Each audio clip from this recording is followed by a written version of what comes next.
26ویں آئینی ترمیم پاکستان کے استحکام کے لیے بہت مؤثر اور مثبت انشاءاللہ ثابت ہوگی۔ 15 سال بعد پریمیئر لی چانگ تشریف لائے، پاکستان اور چین کی دوستی کو مضبوط کرنے میں بڑا کلیدی کردار ادا کرے گا۔ ایس سی او کے ممالک کے جو زعماء تشریف لائے، پرائم منسٹرز، مجھے کہا کہ وزیر اعظم اسلام آباد تو بہت خوبصورت شہر، اور ہم تو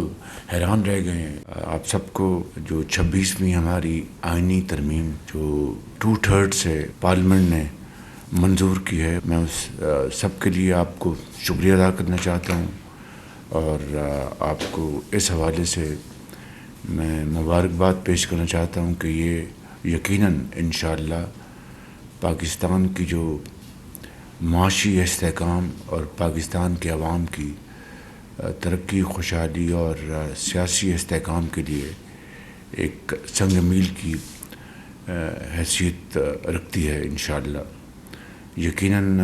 اس طریقے سے عام آدمی کو جس کے قانونی معاملات عدالتوں میں سالہ سال سے لٹکے ہوئے ہیں اور اس کو انصاف نہیں ملتا، خاص طور پر جو وسائل نہیں رکھتا، جس کی کوئی شنوائی نہیں ہے، اس حوالے سے میں سمجھتا ہوں کہ یہ جو آئینی ترمیم ہوئی ہے اور جس میں کانسٹیٹیوشن بینچ کی تشکیل دی گئی ہے، انشاءاللہ میں سمجھتا ہوں کہ عام آدمی کو اس حوالے سے یقیناً آسانی حاصل ہوگی اور ان کے معاملات جلد طے ہونے کی بڑی قوی امید ہے۔ اسی حوالے سے جو 2006 میں لندن میں جو چارٹر آف ڈیموکریسی کے اوپر جو دستخط ہوئے تھے شہید محترمہ بے نظیر بھٹو اور میاں محمد نواز شریف کے درمیان، یہ اس ویژن کی بھی میں سمجھتا ہوں کہ اس کی اکمپلشمنٹ ہے اور تکمیل ہے، اور اس ویژن کی سچائی کی گواہی ہے۔ اس میں بے پناہ مشاورت ہوئی تمام سیاسی زعماء سے، جو کہ پارلیمنٹ کے اندر جن کی نمائندگی ہے، اور ان کے ساتھ بڑی تفصیل کے ساتھ مشاورت ہوئی، اور اس میں حزب اختلاف سے رکھنے والی جماعتیں بھی شامل ہیں، اتحادی جماعتیں بھی شامل ہیں، اور یہ ایک بڑی انتھک محنت کے ساتھ اور دل کی گہرائیوں سے مشاورت کے بعد میں سمجھتا ہوں کہ ہر ایک شک کے اوپر جو بحث تحمیز کے بعد یہ ڈرافٹ منظور کیا گیا، اور اس طرح سے یہ ایک مکمل جو ایک اسپرٹ ہے جو مشاورت کی، کنسلٹیشن کی، یہ اس کی عکاسی ہے۔ تو اس حوالے سے میں سمجھتا ہوں کہ یہ 26ویں آئینی ترمیم اللہ تعالیٰ کے فضل و کرم سے پاکستان کی ترقی، خوشحالی اور پاکستان کے استحکام کے لیے انشاءاللہ بہت مؤثر اور مثبت انشاءاللہ ثابت ہوگی۔ اسی حوالے سے میں ان تمام زعماء کا دل کی گہرائیوں سے شکریہ ادا کرنا چاہتا ہوں جنہوں نے اس میں میری بھرپور مدد کی۔ اس میں صدر جناب آصف علی زرداری صاحب، ان کی پارٹی سے جناب بلاول بھٹو زرداری صاحب، میاں محمد نواز شریف میرے جو قائد ہیں، ان کی پوری اس میں مجھے رہنمائی حاصل تھی، پوری مدد حاصل تھی، اور اسی طریقے سے جناب مولانا فضل الرحمان صاحب جو جن کا تعلق حزب اختلاف سے ہے، ان کے ساتھ کئی ہماری نشستیں ہوئیں، اور اس میں میں نے، میرے ساتھیوں نے، جس میں جناب اسحاق ڈار صاحب جو کہ تشریف لے گئے ہیں کامن ویلتھ سمٹ اٹینڈ کرنے کے لیے، اس کے ساتھ لا منسٹر جناب اعظم نذیر تارڑ صاحب، اور اسی حوالے سے ہمارے رانا ثناء اللہ صاحب اور دوسرے زعماء اس میں شامل تھے، جنہوں نے مولانا صاحب کے ساتھ بڑی تفصیل سے گفتگو کی۔ اسی طریقے سے ہمارے جو اتحادی پارٹیوں کے زعماء ہیں، چودھری سالک صاحب اور ہماری جو اتحادی پارٹی MQM ڈاکٹر صاحب ان کی پارٹی نے، پھر ڈاکٹر مالک جو ہمارے بلوچستان کے ہمارے ساتھی ہیں، ANP کے جناب ایمن ولی خان صاحب ہمارے ساتھی ہیں، بہاب پارٹی جناب سردار خالد مکسی صاحب، ان تمام ہمارے زعماء نے فرداً اور اجتماعاً اس کے اوپر پوری مشاورت کی، اور میں ان سب کا دل کی اتھاہ گہرائیوں سے شکر گزار ہوں کہ جنہوں نے میری معاونت کی، اس میں بھرپور معاونت کی، اور اس کے ساتھ ساتھ جو آزاد اراکین ہیں جنہوں نے کسی پارٹی کا نہ ٹکٹ لیا، نہ بعد میں انہوں نے کسی پارٹی کو جوائن کیا، ان کا بھی میں شکر گزار ہوں کہ ان کی معاونت سے اور ان کی کنٹریبیوشن سے سینٹ میں یہ بل 65 ووٹس سے پاس ہوا، اور نیشنل اسمبلی میں یہ بل 225 ووٹوں سے یہ بل پاس ہوا۔ تو اس طریقے سے یہ ایک بہت اہم جو ایک پیش رفت تھی وہ پایہ تکمیل تک پہنچی۔ میں آج اس حوالے سے آپ سب کا فرداً اور اجتماعاً شکریہ ادا کرنا چاہتا ہوں جنہوں نے میرے اس معاملے میں میری بھرپور معاونت کی ہے۔ میں آج اس حوالے سے SCO کانفرنس کے حوالے سے بھی آپ سب کو مبارکباد پیش کرنا چاہتا ہوں، اور آپ کا شکریہ ادا کرنا چاہتا ہوں کہ اس میں بھی آپ نے میری بھرپور معاونت کی، اور SCO کانفرنس اس حوالے سے بہت کامیاب ایک پاکستان کے لیے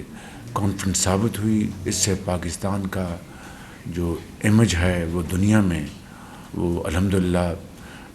بڑا پاکستان کو اللہ تعالیٰ نے عزت عطا فرمائی۔ اس میں بے پناہ کاوشیں ہوئیں، بے پناہ ایفرٹس کی گئیں، تو اس کی کامیابی کے لیے، اور آپ کو پتہ ہے کہ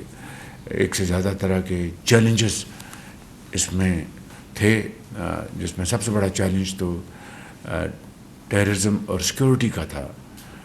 اور پھر اس میں وزارت خارجہ نے، فارن منسٹر ان کی ٹیم نے، فارن سیکرٹری نے، ان کی ٹیم نے دن رات محنت کی ہے، وزارت اطلاعات نے اور ان کی ٹیم نے، وزیر اطلاعات عطا تارڑ صاحب، انہوں نے دن رات محنت کی، اور ان کی ٹیم نے محنت کی، سیکرٹری انفارمیشن اور ان کی پوری ٹیم نے، میں ان کا شکریہ ادا کرتا ہوں۔ میں منسٹر آف انٹیریئر جناب محسن نقوی صاحب، سیکرٹری انٹیریئر اور ان کی پوری ٹیم کا میں شکریہ ادا کرتا ہوں، اور تمام law enforcing agencies, police, rangers اور انٹیلیجنس ایجنسیز، اور اس کے ساتھ افواج پاکستان آرمی نے سیکورٹی کے حوالے سے ہماری بھرپور اس میں مدد کی، میں ان کا شکریہ ادا کرتا ہوں۔ اور اس طریقے سے الحمدللہ میں سمجھتا ہوں کہ 11 سال بعد چینی وزیر اعظم پاکستان تشریف لائے۔ پہلے 2013 میں لیٹ پریمیئر لی تشریف لائے، اور اب 11 سال بعد موجودہ پریمیئر لی چیانگ تشریف لائے، 11 سال بعد، اور الحمدللہ وہ بڑا ایک کامیاب بائی لیٹرل دورہ ہوا، جو کہ میں سمجھتا ہوں کہ پاکستان اور چین کی دوستی کو اور آگے مضبوط کرنے میں بڑا ایک کلیدی کردار ادا کرے گا۔ اور پھر اسی طریقے سے جو SCO کے جو ممالک کے جو زعماء تشریف لائے، prime ministers, deputy prime ministers, ایک بہت جامع یہاں پر ایک میٹنگ ہوئی، اور پھر اس کے بعد ایک بڑا ایک کمپریہنسو کمیونیکے جاری کیا گیا، اور اس کے لیے جو اسلام آباد میں جو تیاریاں کی گئی ان کی آمد کے لیے، جو جس طرح اسلام آباد کو پھولوں سے سجایا گیا، اور اس کو ایک بہت خوبصورت شہر جو کہ پہلے ہی ہے قدرتی طور پر سجایا گیا۔ خود جو آنے والے مہمانوں نے مجھے کہا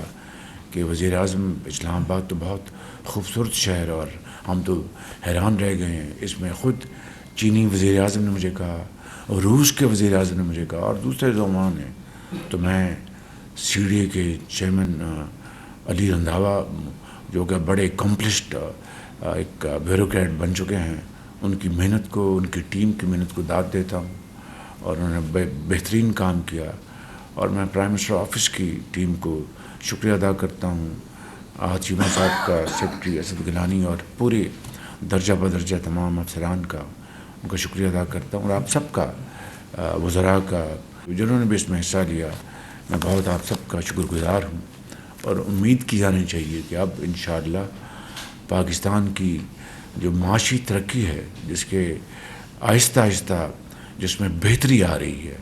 آہستہ آہستہ اس میں نکھار آ رہا ہے، ہماری آپ کی سب کی اجتماعی کاوشوں سے انشاءاللہ اللہ تعالیٰ کرے گا کہ پاکستان آگے ترقی کی طرف تیزی سے رواں دواں ہوگا۔ مجھے دہرانے کی ضرورت نہیں کہ ہماری جو مہنگائی کی شرح اس وقت 6.9% پہ آ چکی ہے، اور جو کہ بہت ایک بڑی رب تعالیٰ کی طرف سے کمال مہربانی، اور اسی طریقے سے ہماری جو پالیسی ریٹس ہیں بینکس کے، اس میں بھی خاطر خواہ کمی آ چکی ہے، اور مزید کمی آنے کی پوری توقع ہے انشاءاللہ۔ جو غزہ میں اور لبنان میں جو ظلم و ستم جاری ہے، اور وہاں پہ جو بے گناہ مسلمانوں کو، بچوں کو، ماؤں کو شہید کیا جا رہا ہے دن رات، اور اس میں کوئی کمی نہیں آ رہی، اور عالمی جو ممالک ہیں اور قوتیں ہیں ان کا آنا جانا ضرور ہے، لیکن ابھی تک اقوام متحدہ کی سیکیورٹی کونسل کی جو قراردادیں ہیں اس کے اوپر قطعاً کوئی عمل نہیں ہوا سیز فائر کا، اور اسی طریقے سے جو ہیگ میں جو انٹرنیشنل کورٹ ہے اس کے فیصلے کے اوپر بلکہ ان کو ردی کی ٹوکری میں اس کو پھینک دیا گیا ہے، ڈسٹ بن آف ہسٹری۔ اس سے زیادہ میں سمجھتا ہوں کہ دیکھتی آنکھ نے اور سنتے کانوں نے اس سے زیادہ دلخراش واقعات نہ پہلے کبھی دیکھے نہ کبھی سنے۔ ہم سب کی اللہ تعالیٰ کے حضور دست بہ دعا ہم اس کے حضور یہ درخواست کرتے ہیں کہ وہاں پر سیز فائر جلد سے جلد بند ہو، اور بے گناہ مسلمانوں کا قتل عام ختم ہو، اور دن رات جو خون کی ہولی کھیلی جا رہی ہے اس کا خاتمہ ہو۔ اس حوالے سے پاکستان نے پہلے ہی اپنے غزہ اور لبنان کے بھائیوں بہنوں کے لیے جو بھی امدادی تعاون کیا وہ پوری قوم کے سامنے ہے۔ میں نے خود اس حوالے سے کئی میٹنگز لی ہیں۔ ہم نے ایک مزید جامع پروگرام بنایا ہے جس میں ہم اپنے فلسطین اور غزہ کے بھائیوں کے لیے جو بھی امدادی سامان ہے وہ ہم ان کو پہنچا سکیں۔ یقیناً ان کو پہنچانے میں بہت مشکلات ہیں، راستے میں بڑی رکاوٹیں ہیں، اس کی تفصیل میں یہاں پر بیان نہیں کرنا چاہتا، لیکن اس کے لیے ہم پوری کوششیں کر رہے ہیں۔ Foreign office, deputy prime minister, ان کی ٹیم، چیئرمین NDMA اور احسن اقبال صاحب، ان کی سربراہی میں یہ ٹیم کام کر رہی ہے۔ تو انشاءاللہ میں آج اس میٹنگ کے حوالے سے پاکستان بھر کے عوام کو، اور خاص طور پر جو صاحب حیثیت ہیں جن کو اللہ تعالیٰ نے بے پناہ نعمتوں سے نوازا ہے اور مالا مال کیا ہے، آج وقت ہے کہ وہ اپنے غزہ اور لبنان کے بھائیوں اور بہنوں کے لیے آگے بڑھیں، اور وزیر اعظم ریلیف فنڈ میں جو بھی رقوم جمع کرا سکتے ہیں اپنے خوش دلی سے وہ کرائیں، جو بھی امداد وہ پہنچا سکتے ہیں، کنٹریبیوٹ کر سکتے ہیں وہ پہنچائیں۔ یہ میں سمجھتا ہوں کہ وہ دین اور دنیا دونوں کمائیں گے، دنیا میں بھی اور اگلے جہاں میں بھی انشاءاللہ۔ اللہ تعالیٰ ان کی اس صدقہ جاریہ کو قبول فرمائے گا۔